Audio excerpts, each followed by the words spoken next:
Nous sommes ici pour une conférence Anticipation et gestion de crise, le défi quotidien des élus. Ça ne doit pas être facile quand on est élu, manifestement déjà quand on le voit au niveau du titre de cette conférence. Et nous allons parler d'une offre particulière qui permet justement d'affronter ces défis au quotidien. Cette offre s'appelle Cabassure. Alors, moi, je me suis un peu amusé quand on préparait cette conférence. Cabassure, ce n'est pas l'assurance des cabanes, c'est ce qu'on va voir. C'est autre chose, c'est le cabinet d'assurance. Enfin, bon, bref, vous allez l'expliquer un petit peu plus en détail. Pour parler de ce sujet, écoutez, 4 intervenantes, vous voyez, on ne peut pas les louper, elles sont vraiment de Groupama avec leurs écharpes, nos 4 cerises ce matin, qui sont ici avec nous et qui vont vous parler de ce produit. Alors d'abord, Dominique Lartout de Groupama Protection Juridique, qui est une filiale de Groupama, et comme son nom l'indique, spécialisée dans la protection juridique. Vous nous en direz quelques mots dans quelques instants. Avec nous également Lucille Arcelin. Lucille, vous êtes directrice développement de Public Gouvernance. Là encore, vous nous expliquerez ce qu'est Public Gouvernance. Et puis, deux chargés d'affaires de Groupama Méditerranée. C'est la journée de Groupama Méditerranée sur le stand aujourd'hui. Donc, beaucoup de soleil. N'hésitez pas à nous rejoindre, vous verrez. C'est plutôt animé.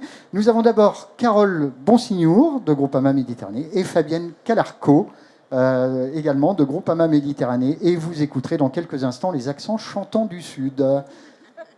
On commence tout de suite avec une première question, bien entendu, sur Cabassure. Quand on parle de Cabassure, de quoi s'agit-il, Dominique ? Alors, c'est d'abord un produit d'assurance, mais c'est surtout une association entre Groupama, un assureur, et puis un cabinet de conseil spécialisé en communication, public gouvernance, qui se sont associés pour proposer aux collectivités une offre innovante, une offre personnalisée, puisque cette offre-là s'adresse aux collectivités, mais à toutes les collectivités, qu'on soit petites, moyennes ou grandes collectivités, aux communes, aux EPCI, à toutes sortes de collectivités, et puis avec une réponse adaptée à chaque collectivité, puisqu'on ne répond pas à une collectivité, on n'assiste pas à une collectivité de la même façon si c'est une collectivité qui a 30 habitants ou qu'on a 50 000. C'est un accompagnement expert, c'est une offre avec des experts juridiques, des experts en communication, dont Public Gouvernance. Donc ce sont des gens qui sont habitués à assister les collectivités. Et donc c'est une offre pour moi qui est intéressante pour les collectivités, quelle que soit leur taille. Alors on le voit effectivement juste derrière, c'est pas évident, effectivement, il n'y a pas d'écran qui vous permette de voir ce qui est projeté, mais effectivement, innovant, personnalisé, un accompagnement expert, et on va rentrer un petit peu plus dans le détail sur ces prestations-là avec Lucille, justement. Si on rentre un petit peu plus dans le contenu. Bonjour Lucille. Si on rentre un petit peu plus dans le détail, en fait, nous, chez Public Gouvernance, on est parti d'un constat. C'est que depuis la décentralisation, les communes se sont vues transférer un grand nombre de compétences et les responsabilités, évidemment, qui vont avec. Malheureusement, toutes les communes n'ont pas les mêmes moyens pour y faire face et sont soumises à de plus en plus de pressions. Des pressions locales politiques, mais aussi maintenant des pressions médiatiques, que ce soit par la voie de presse, etc., maintenant aussi avec les réseaux sociaux, les blogs d'opposition, etc. C'est-à-dire qu'aujourd'hui, dans la gestion d'une commune, n'importe qui peut, via Facebook, via un blog, Twitter, etc., mettre en cause la gestion en temps réel des élus. Et les élus, eux, qui sont évidemment débordés, eh bien, ils ont besoin en fait d'un accompagnement pour faire face à tout ça. Donc, pour vous illustrer quelques exemples de mise en cause dans même des petites communes, en fait.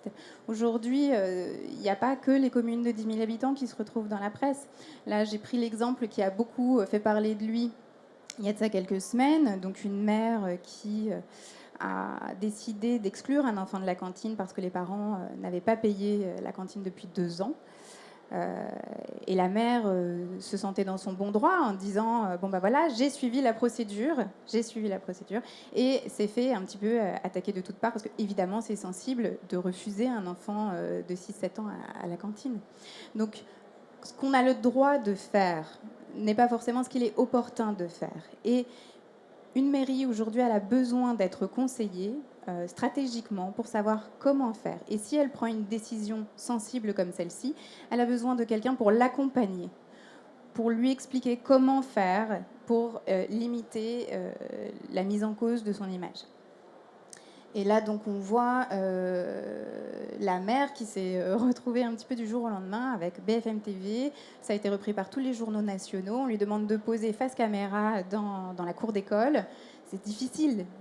Elle a besoin d'être préparée pour ça. Donc, nous, Public Gouvernance, on dit, voilà, aujourd'hui, effectivement, c'est important d'avoir de l'information juridique pour savoir ce qu'on a le droit, pas le droit de faire. Il faut savoir quelle est la marge de manœuvre. Mais les maires, ils ont besoin de plus. Ils ont besoin de plus d'accompagnement. Ils ont besoin qu'on leur dise, bon, bah voilà, vous avez le droit de faire ça, mais nous, voilà, on va vous conseiller stratégiquement sur ce qu'il faut faire.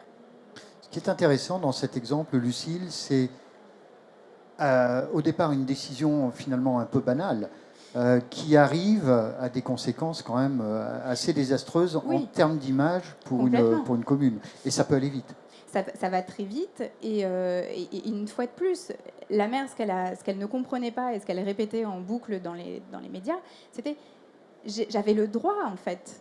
C'était la décision. Comment je fais, moi, dans ma commune? J'ai quelqu'un qui ne paye pas la cantine depuis 2 ans. Comment je fais? Comment je fais avec la... Donc, elle ne comprenait pas, en fait, qu'on puisse autant la mettre en cause, que ce soit repris, je voyais, c'est repris dans Le Monde, dans Le Figaro, dans Le Parisien, dans toute la PQR. Elle se retrouve avec la presse régionale. Et elle ne comprend pas, en fait, pourquoi, d'un coup, elle se retrouve submergée d'appels. Et ça, bon, c'est...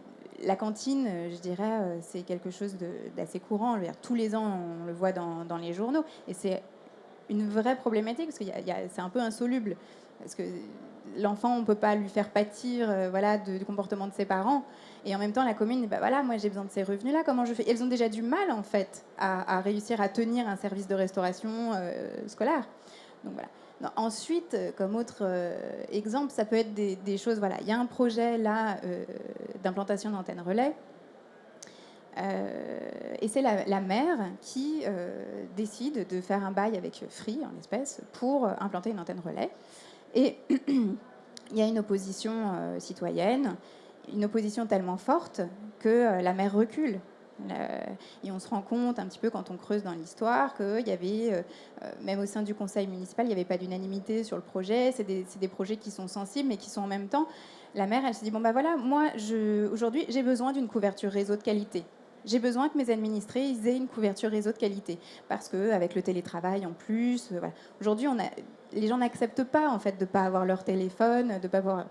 Et elle fait le nécessaire pour qu'il y ait une meilleure couverture réseau. Elle prend le parti de dire bon, bah, c'est la commune qui va prendre en charge, on met un terrain à disposition, comme ça, voilà, ça avance, parce que sinon, il faut trouver un terrain privé et elle n'a pas de prise dessus. Et là, tout le monde lui tombe dessus.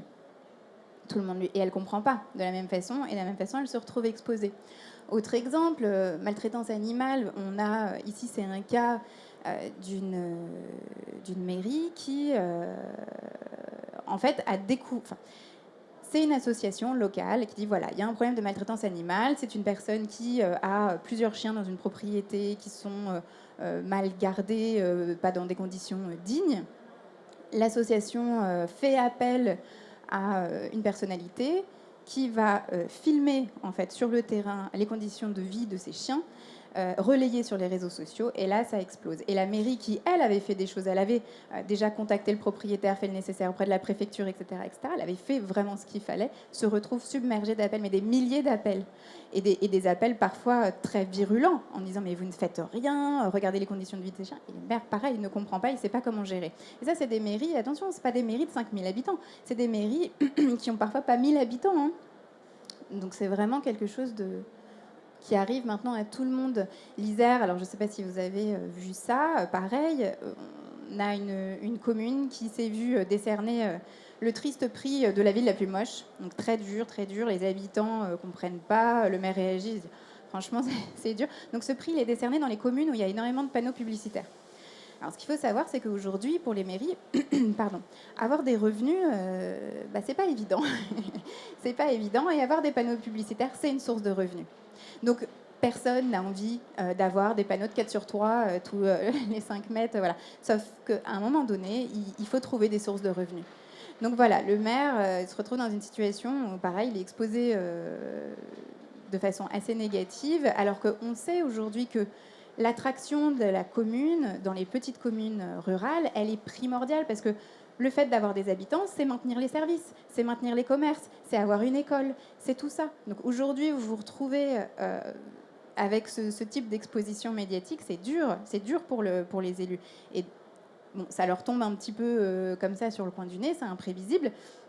L'idée, c'est derrière comment on fait pour communiquer, pour expliquer, pour voilà, essayer de limiter un petit peu les conséquences négatives. Et enfin, voilà, les maires qui se font de plus en plus agresser, malheureusement, physiquement aussi, hein, verbalement, bon, bah, ça malheureusement, je crois qu'ils ils en ont l'habitude, parce que le maire, c'est l'autorité locale de référence. C'est-à-dire que quand il y a un problème, on va voir son maire. On va pas, surtout dans les petites communes. Son maire, on le connaît, c'est lui qui gère. Il y a un côté très personnel.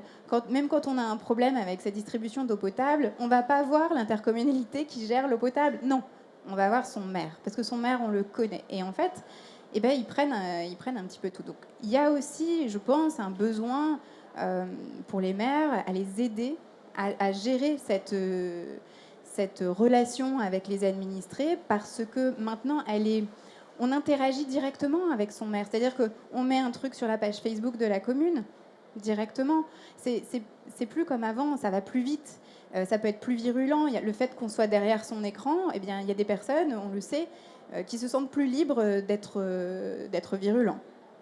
Donc il faut savoir gérer tout ça. Donc fort de ce constat, de toutes ces expositions médiatiques, après il y a d'autres cas, je pourrais vous en citer des centaines, on en a traité beaucoup, mais des choses qui paraissent très anodines. Là, il y a très peu de temps, on a un maire qui refuse un permis de construire. Bon, décision somme toute assez banale. Et ben, il se retrouve avec les caméras de France 3 dans son bureau le lendemain. Parce que la personne à qui il a refusé connaissait un petit peu de monde. Et puis voilà, il nous appelle 1 heure avant en disant voilà, j'ai France 3 qui veut une interview sur mon refus de permis de construire. Qu'est-ce que je dis? Alors bon, bah voilà, on le prépare à répondre aux questions des journalistes et ça, mais c'est pas facile. Et ils s'attendent pas à ça du tout. Donc, ce qu'on a fait, c'est qu'on a monté ce produit Cabassure avec Groupama, évidemment, premier assureur des collectivités, qui a une bonne relation de proximité avec les élus locaux, une relation de confiance. Et très concrètement, dans ce contrat Cabassure, dans cette garantie, il y a, dès la souscription, un diagnostic des risques. C'est-à-dire qu'on leur demande, on leur pose un certain nombre de questions pour identifier un petit peu. Après, on travaille sur toute la France, donc on connaît un petit peu les spécificités locales. Pardon ? On connaît un petit peu les spécificités locales. On pose les questions qui correspondent un petit peu à leur problématique. Et on essaye, dès la souscription, d'agir en prévention. D'identifier les zones de risque et de leur faire immédiatement des recommandations. Parce que nous, notre travail aussi, c'est d'identifier les signaux faibles d'une crise. On peut en éviter beaucoup. Il y a des choses qui sont imprévues qu'on ne peut pas éviter, évidemment. Mais il y en a beaucoup qu'on peut quand même anticiper. Ensuite, un service illimité, stratégique, c'est l'idée, c'est qu'ils puissent nous appeler à tout moment et nous poser toutes les questions, sur tous les domaines. C'est-à-dire que nous, on travaille aussi bien sur de la divagation de chiens que de la mise en cause presse, qu'un problème d'immeuble menace en ruine, etc. On fait tout. Ce qu'on veut, c'est qu'ils nous appellent, ils aient quelqu'un qui les écoute et qui leur propose des solutions adaptées. Voilà. Ensuite, évidemment, comme je vous le disais, il y a des choses qu'on ne peut pas malheureusement anticiper. Il y a des situations d'urgence. Dans ce cas-là, il y a une assistance 24/24 et 7 jours sur 7. Ça nous paraissait indispensable dans ce type de produit. Là, il n'y a pas très longtemps, on a un maire, par exemple, qui nous a appelé dans la nuit, un week-end, parce qu'il y a eu un incendie sur sa commune. Il s'avère que l'incendie, c'était sur une propriété appartenant à une personne qui souffrait du syndrome de Diogène. Alors, je ne sais pas si vous connaissez, c'est un syndrome qui pousse la personne à accumuler de façon compulsive énormément d'objets. Et cela faisait des mois que les voisins interpellaient le maire en disant il va y avoir un problème, regardez, il y a des produits dangereux, il y a des bouteilles de gaz. Et ce monsieur ne pouvait pas s'en empêcher. La mairie le connaissait très bien, était en contact avec les services sociaux, etc. etc. Mais bon, c'est très compliqué. Et immédiatement, les voisins, au moment de l'incendie, ont mis en cause le maire. Et le maire nous appelle dans la nuit, il nous dit voilà, je sais que demain matin j'ai les journalistes, qu'est-ce que je dis, comment je fais quoi. Donc on l'a préparé dans la nuit. Et c'est vrai que pour lui, c'était vraiment important d'avoir un soutien et quelqu'un qui l'aide pour gérer sa communication le lendemain matin. Et la garantie e-réputation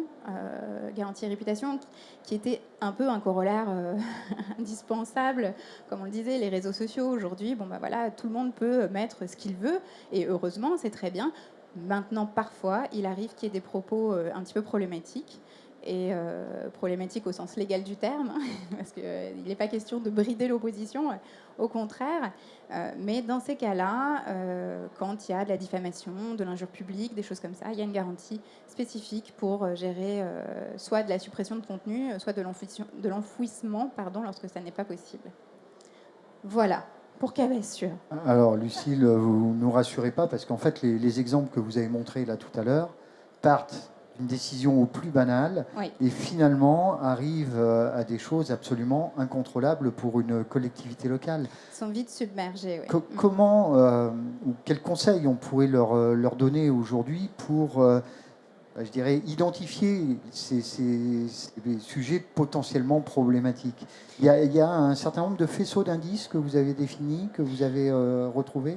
En fait, je crois que les élus ont déjà beaucoup de choses à gérer, et il faut qu'ils s'entourent d'experts qui sont là pour les sensibiliser à la culture du risque.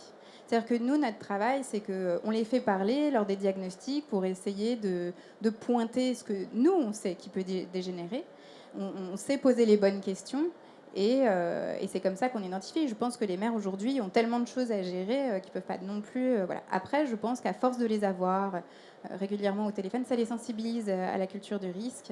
Et je pense que petit à petit, ils identifient mieux ce qui peut être sensible et dégénéré. Concrètement, j'ai un problème, ça fonctionne comment là?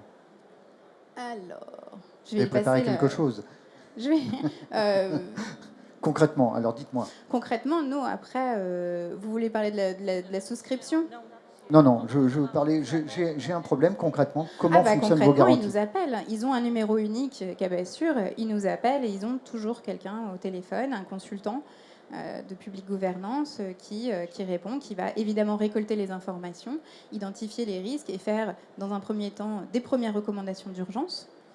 Si on est en situation de crise, et après, suivre le dossier. C'est vraiment très simple. Il n'y a pas de déclaration de sinistre, c'est un service, il appelle, il a quelqu'un. Voilà. D'accord, donc j'ai un expert permanent, joignable en cas de problème. C'est 24 heures sur 24. 24 heures sur 24. En termes de souscription, alors justement, comment fait-on pour présenter cette offre à une collectivité locale? Alors, pour présenter l'offre, en fait, ça se passe lors d'un entretien avec votre chargé d'affaires collectivité, où, lors de sa venue, une offre globale sera faite qui intégrera Cabassure. À ce moment-là, le formulaire dont parlait Lucile sera complété, et ce qui met des fois en exergue des possibilités de soucis sur la commune auxquels on ne pense pas au départ. Et c'est vrai que lorsqu'ils reçoivent après le formulaire, ils vous appellent et parlent de tous les cas qui ont été ou pas sur le formulaire. Et à ce moment-là, l'appel se reproduit tous les ans. C'est-à-dire que ce n'est pas une fois la souscription, puisque la commune évolue. Et tous les ans, vous les appelez et ils repassent tous les points, en fait. Ceux qui ont évolué positivement, tant mieux, ça s'est réglé, il n'y a pas eu de conflit. Tout ce qui est en train d'immerger ou de monter en puissance va être calmé, si je puis dire, par l'équipe de Lucile. Et voilà, la souscription se passe comme ça et il y a un suivi. Ce n'est pas que le jour de la souscription. D'accord, donc là, une analyse, je dirais, quasi permanente de la situation. Si je comprends bien, c'est une offre qui est adossée à un contrat plus global. Oui, en fait, Très bien. c'est un service qui est inclus dans le contrat multirisque collectivité que Groupama diffuse. Et donc, on le présente comme un vrai service d'accompagnement au quotidien. D'accord, il vient enrichir l'offre. Il vient finalement, enrichir initiale. l'offre. Il fait partie de l'offre que l'on peut proposer aujourd'hui à nos collectivités. Et c'est un vrai service d'accompagnement, d'aide à la décision, qui sont de plus en plus compliquées aujourd'hui. Les arguments que vous développez au moment de la souscription, Des arguments de l'accompagnement. Lucille vous en a donné. Hein. Oui, de l'accompagnement au quotidien, de la prévention, de l'anticipation. Peut-être qu'il y a des questions dans l'assistance. C'est une conférence, bien entendu, qui est interactive. Si vous avez des questions à nos intervenantes, est-ce qu'il y en aurait une par hasard? Sur le service, jusqu'où on va, comment on l'utilise, combien de fois on peut l'utiliser dans l'année? C'est illimité. C'est illimité. La réponse était dans la slide tout à l'heure, effectivement, mais je repose la question malgré tout, parce que effectivement, on peut être confronté, malheureusement, une année à plusieurs problèmes. Oui, l'idée, nous, ce qu'on voulait pas en montant ce produit, c'était, bon, bah voilà, vous avez le droit à un conseiller pendant 6 heures. Voilà. Non, aujourd'hui, on sait que les maires, ils sont sollicités tout le temps, pour tout, n'importe quoi. Enfin, moi, j'ai des petites anecdotes rigolotes avec les maires qui me disaient, bah voilà, j'ai un administré très mécontent parce qu'avant, la mairie fournissait de la morora pour, voilà, on le fait plus et du coup, ils sont très mécontents. Comment je fais pour leur répondre? Et c'est vrai que enfin, on s'attend pas forcément à ce genre de sollicitation. C'est vraiment tout et n'importe quoi. Enfin, vraiment, parce qu'ils sont confrontés à tout et n'importe quoi. Donc, ils ont besoin d'avoir quelqu'un qui est là pour répondre à tout et n'importe quoi. Et c'est des choses qui sont anodines, ça peut dégénérer en crise. Je parlais tout à l'heure de la divagation des chiens, c'est quelque chose qui paraît très trivial, ça arrive partout dans toutes les communes, en plus à la campagne, et ben voilà, c'est normal de laisser son chien, voilà. Sauf que tous les ans, dans la presse, c'est le marronnier avec l'enfant qui s'est fait mordre par un chien, alors que les riverains disaient depuis je ne sais pas combien de temps au maire, mais ce chien-là, il est dangereux, vous ne faites rien, voilà.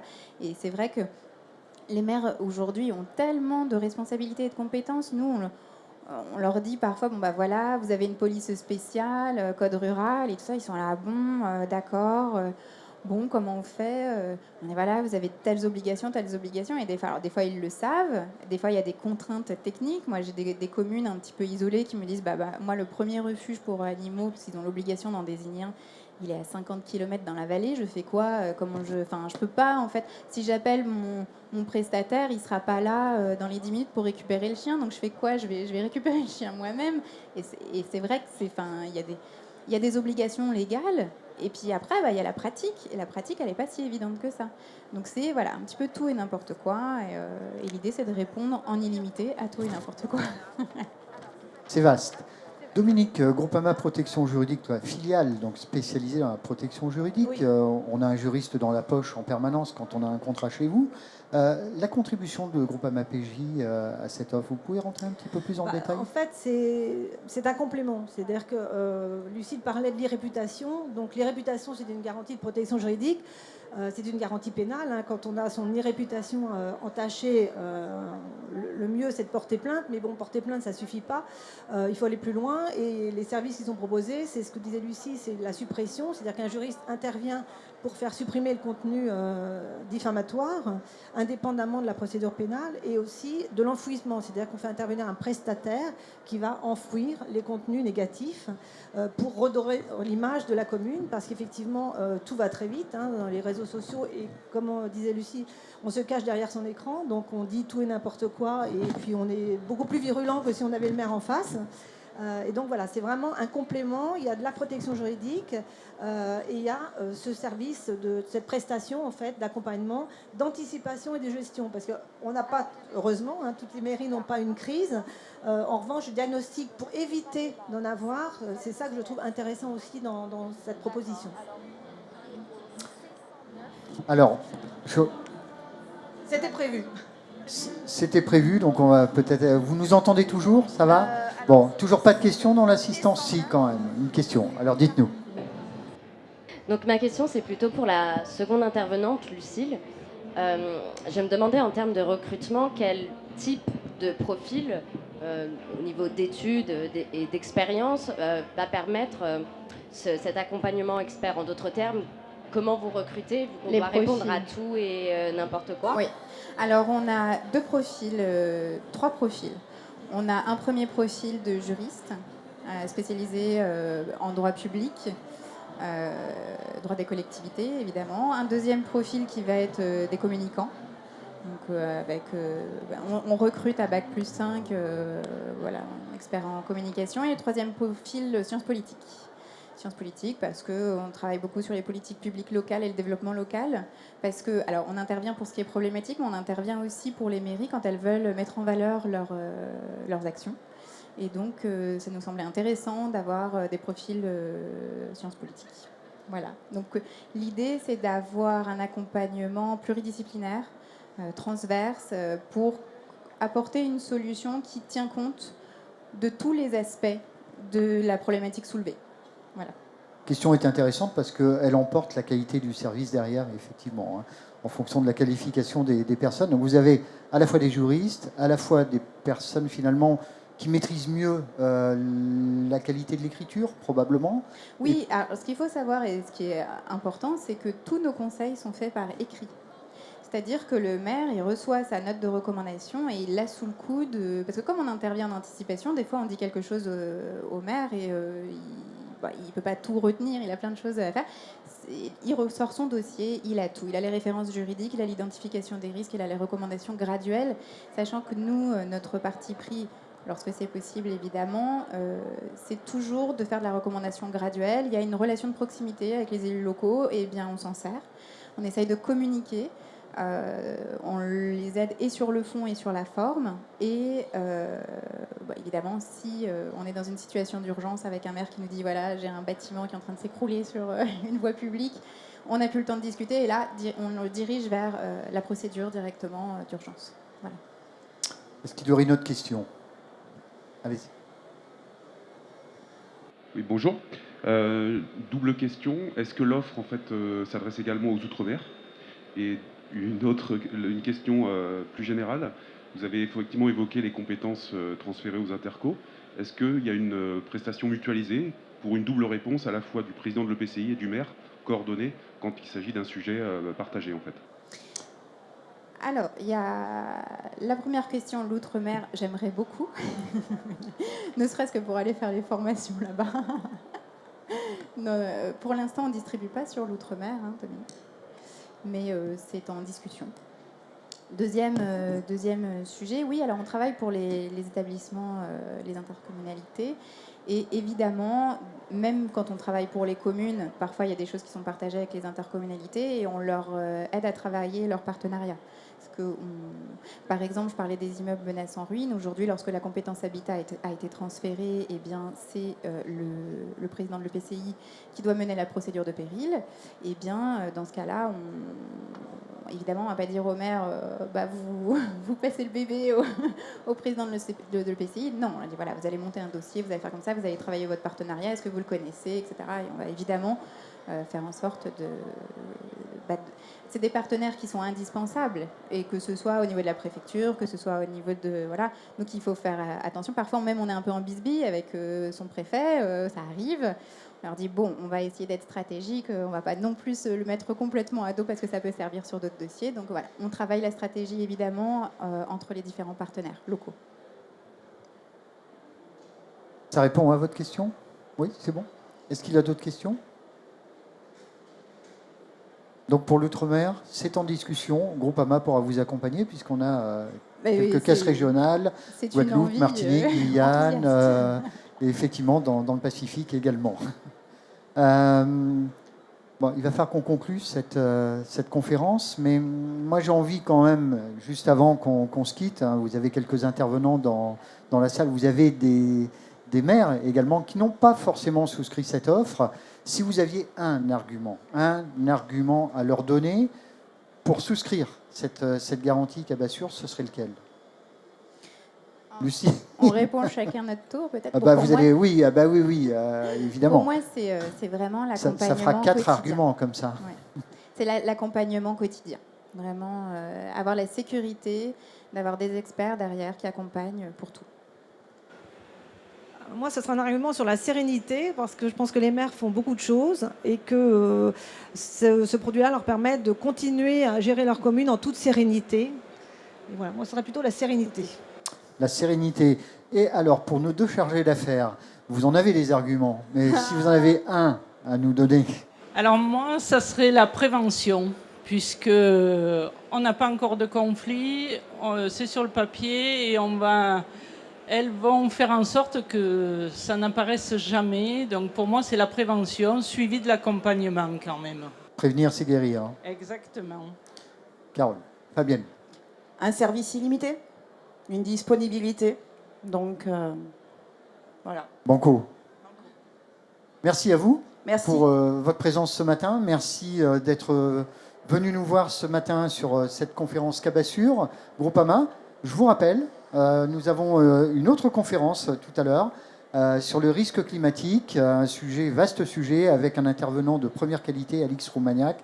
Donc n'hésitez pas à venir nous rejoindre tout à l'heure. Et venez aussi sur le stand Groupama. Nous sommes allée 4, bâtiment 4, mais allée B. Et nos intervenantes pourront continuer à échanger avec vous sur ce produit. Vous aurez droit à un petit café, à tout un tas de belles choses. Vous verrez, le sens de l'accueil n'est pas vain chez Groupama et Groupama Protection Juridique. Merci à vous et on vous souhaite un très bon salon.